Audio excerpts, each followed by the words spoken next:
Hello there, my name is Lou Wieland, and for the last 30 years I've published the official relocation guides on Atlanta that are distributed by the First Multiple Listing Service of Atlanta. And the First Multiple Listing Service of Atlanta houses all of the listings for the real estate agents in the metro area, as well as they do training and provide all the necessary services and whatnot, and products for realtors. Equipping realtors is a big part of their job. In addition to providing all of the listings, there are 56,000 real estate agents that are members of First Multiple Listing Service here in the metro area. The Community Profiles has 5 publications, and they're on the FMLS website. And they're on my website, atlantacommunityprofiles.com. And along with this radio show, you'll be able to watch this again if you missed any part of it. And the magazines are on the website. They're Atlanta, North Fulton, Cobb, Gwinnett, Inside the Perimeter. And they're designed to provide information about the metro area for agents and new families moving here.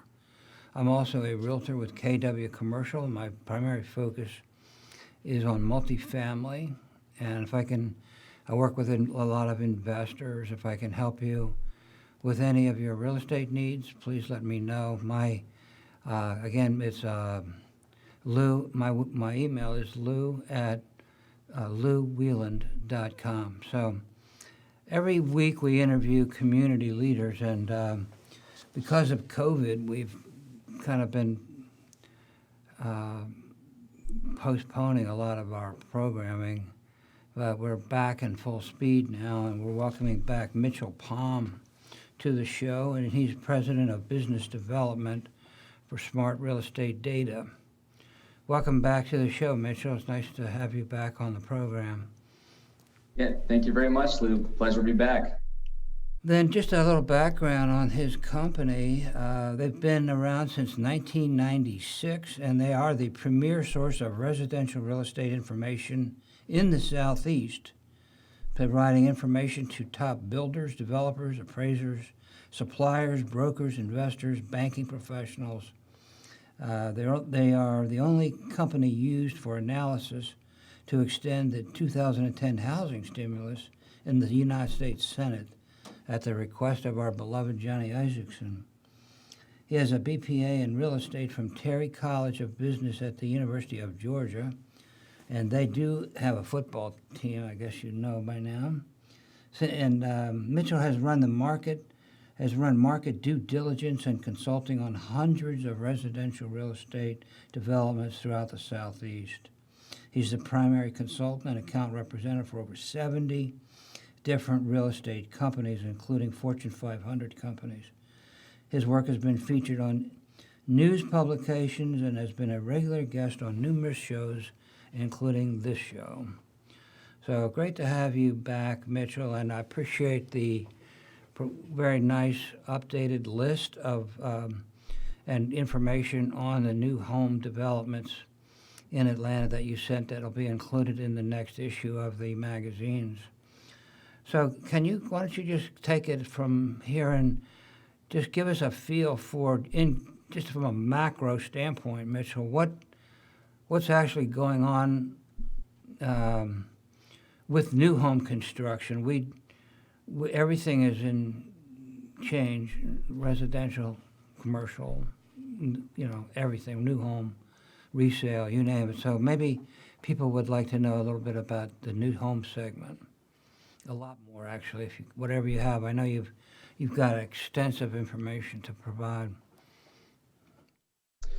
Yeah, and our primary focus is typically new home construction. Our main clientele, the main client is a builder, but anybody who's involved in new construction real estate. So you're going to have land brokers, land developers, appraisers of lots and land, any sort of financial institution who provides lending on the acquisition and development of land, the financing for construction as well. They could all use our services, but Going back to new construction, in our data, really, if you're, a lot of the listeners maybe use FMLS or Georgia MLS or any other MLS service, Atlanta's a little bit different where builders do not put every single listing on the MLS. So we actually track warranty deeds for this information. So on average, every county is a little bit different, but for example, Forsyth County, if you were to go to FMLS, look up new home closings for maybe the past 12 months, there's likely at least double that amount, and we would have that information. So what's going on with the new construction industry? I mean, everything from new construction, resales, you name it, it's just a wild time right now. We'll definitely talk about the resale market as well. I think the resale market has a lot of influence on the new construction market, because builders are selling to consumers ultimately, and consumers are looking at different options. They're looking at the existing home market and new construction. What makes new construction, more valuable to them and attract certain buyers? But what's going on is builders had a great year in 2021. I know I came on the show, I think the very end of 2020, and we really didn't slow down whatsoever at the start of last year, especially in the spring. And new construction was doing great, but what's happened, and it's happening with the resale market too, is we have seen quite a bit of a slowdown in the past 6 months. New construction is a little bit different than existing homes. Existing homes, there really isn't much to it. You just list your home and it's for sale. New construction industry is a lot more to go along with it. And I guess you start with the basics, just land and lots. There's a huge lack of supply of lots all over Metro Atlanta. Land prices are getting extreme. And COVID had a lot to do with this too. Just the process of getting permits to even build a home is getting longer and longer than it was in the past. And so what's ultimately happening is we're reaching a point in new construction where there's just not enough lots on the ground for builders to build on. If there were enough lots on the ground, builders would be gobbling them up and building homes and selling very easily. Once you build a home at this point, it's going to sell. I mean, everything in the market is selling for prices, and we'll talk about prices here in a second. But if you want to talk about existing homes, I'm going to say this right now. We'll talk about it later more in depth. But I'm sure you've seen the existing home market has gone pretty much insane the last 2 years. You're seeing prices up 20% year over year. On average, like all of 2021 was 20% up from 2020. You never typically see that. You typically see 3-5%. What's great about that for new construction is that if that existing home market is appreciating like it is, it allows home builders a little bit more of a margin for error. I know you've heard about the lumber costs going up. Think about gasoline prices going up. There's so much transportation involved to getting all these materials to the site to build a home, and that goes into the cost of the builder as well. But overall, we were up last year for new construction. Fourth quarter was down a little bit. Permits have been down really for, I want to say 7 months in a row now. Year over year, permits have actually been down. So new construction industry has been slowing a little bit. Overall, though, we've talked to home builders, the confidence is still very high, and it's just kind of going back to what I originally said. It's the the process of, can I get affordable lots and land to build on it? Can I get my supplies shipped there on time? And one of the big concerns still existing in the industry for the last really 10, 15 years now, since the crash happened, is there's not enough labor out there either to help build these homes. In the high quality that they want it to be built in, and also the timely manner that they want to build these homes.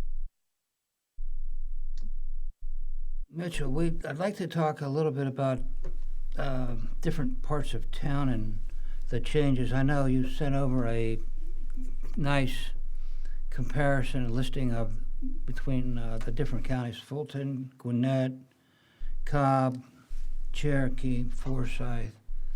Can you just address each one of those and talk about their unique aspects and what's some of the more interesting aspects of development in those particular areas of town?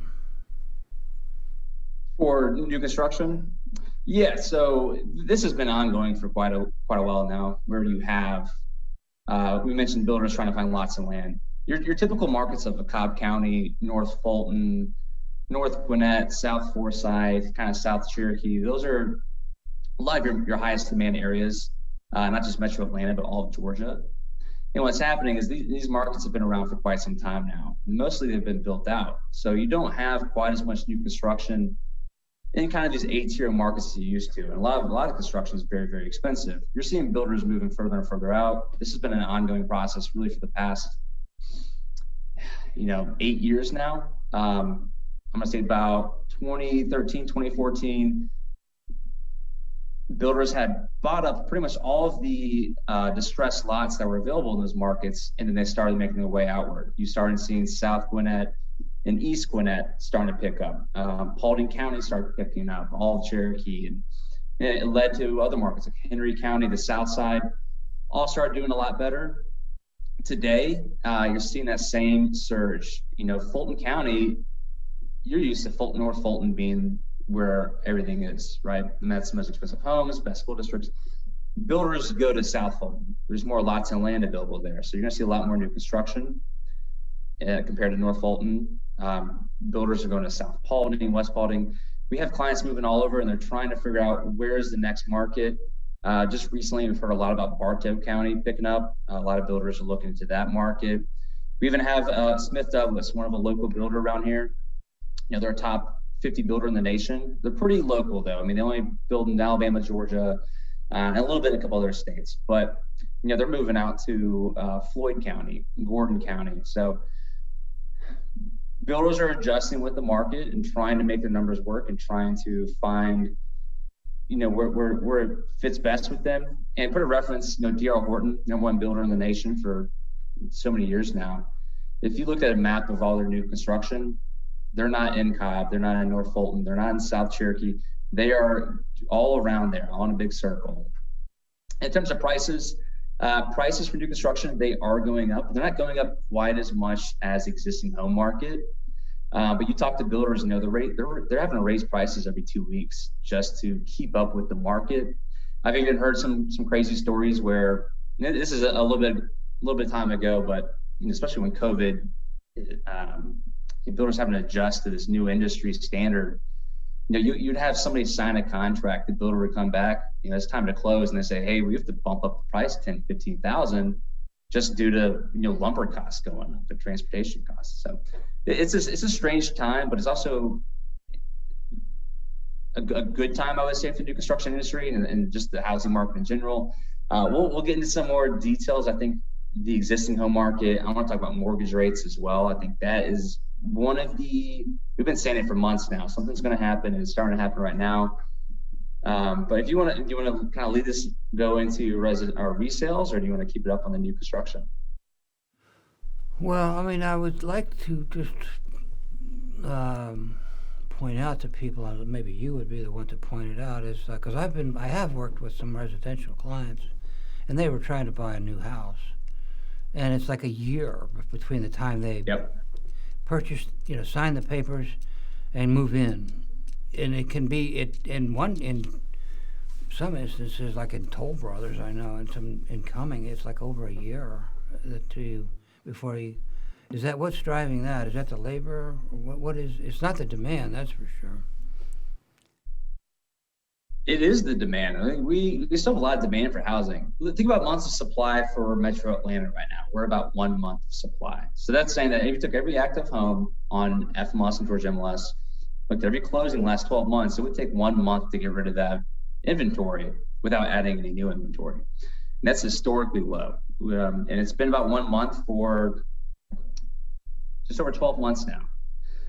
To put in perspective, before the housing crash happened in 2006, 2007, the months of supply was about 6-7 months. So there was 6 times more inventory back then than we had today.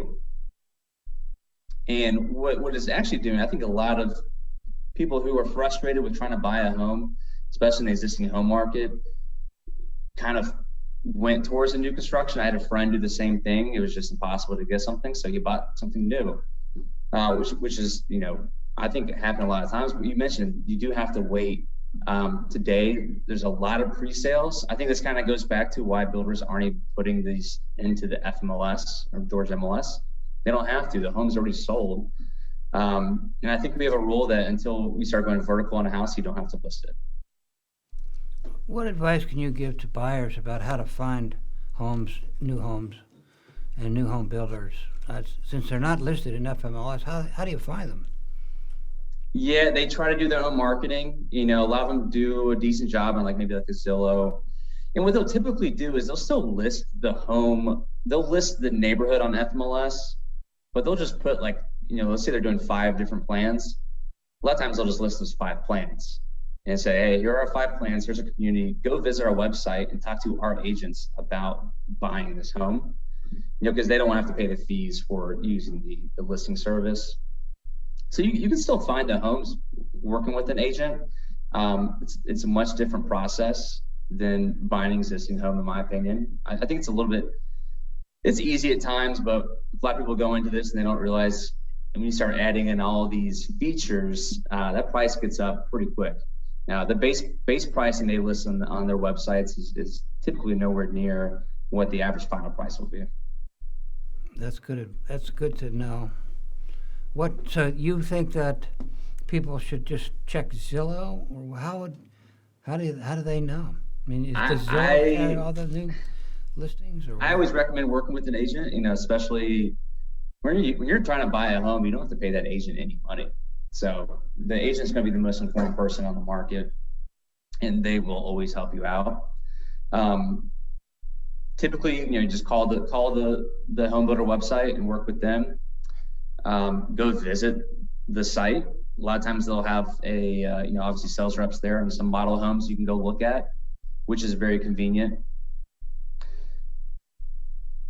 And I was going to say something that kind of slipped my head, but you send them over a list of the largest builders that will publish in the magazine.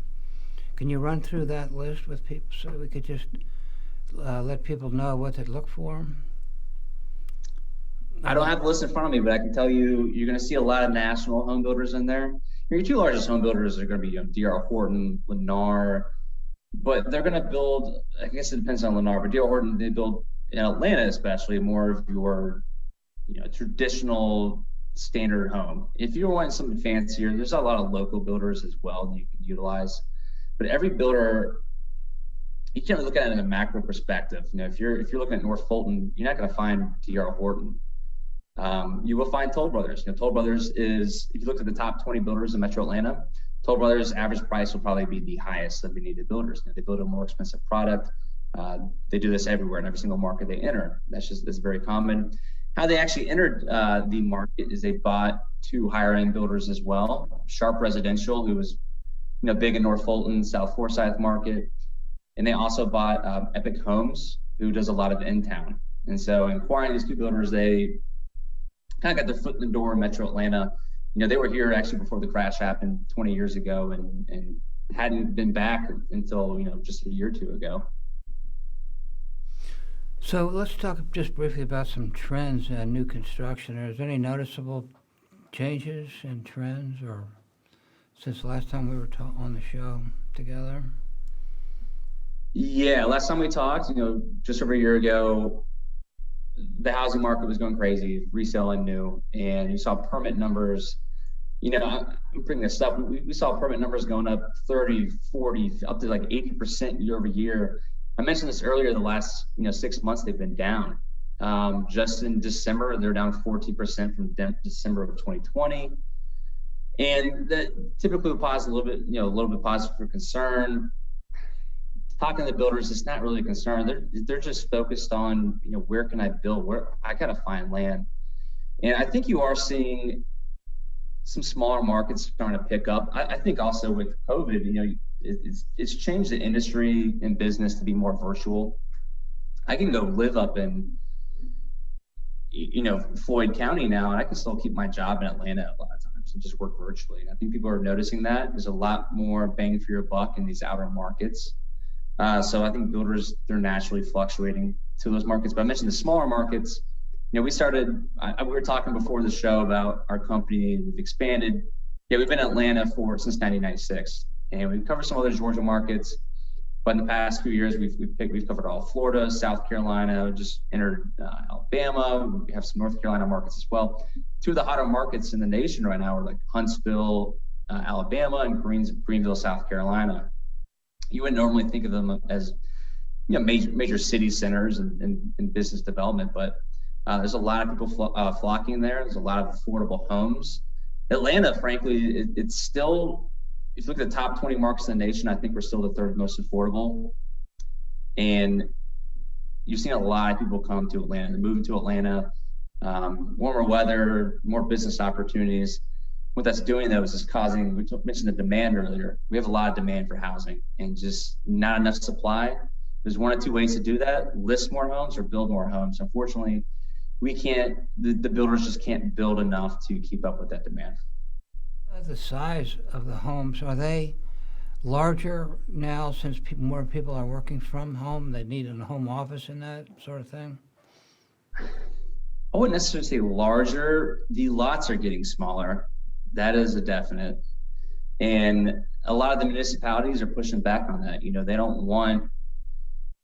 They don't want a lot of smaller lot housing. I think Milton, not too long ago, they had a moratorium where you had to have a 1 acre lot size. So what's interesting is last year, I think it happened in the second quarter, then it happened in the third quarter, where Metro Atlanta had the highest percentage of new construction market share towards townhomes. 1 in every 4 homes built now is a townhome, which is low unheard of. We're becoming a little more of the in-town market. I know that seems surprising. When COVID hit, there was a huge rush towards the detached product, bigger lot, more house. But surprisingly, I think people are getting past COVID finally. And mostly younger generation, the millennials, ages up to maybe early 40s, they still want to live in town. If they want to be close to, maybe their friends live there, and more attractions. So you're actually seeing a kind of a little bit of a comeback for townhomes and condos in the past 12 months. What can you say about the contrast between resale and new in this dynamic market that we're in? There's some similarities. The biggest difference is the price appreciation. The average resale home in Metro Atlanta last year was just under $400,000.